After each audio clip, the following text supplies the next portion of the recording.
Hello বন্ধুরা, দেখো আমি জারবেরার চারা তৈরি করেছি। আর ফুলটা খুবই মিষ্টি কালার, আর সারা বছর ফুল হয় এই ফুলটায়। বিদেশিগুলোই কিন্তু সারা বছর ফুল হয় না। এটা একটা দেশি ভ্যারাইটির জারবেরা। দেখো কি সুন্দর গোড়া ছেড়েছে।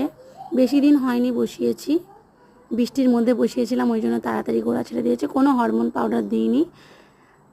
দেখো কত সুন্দর গোড়া ছেড়েছে। এবার একটা একটা করে অন্য অন্য টবে বসিয়ে দেব।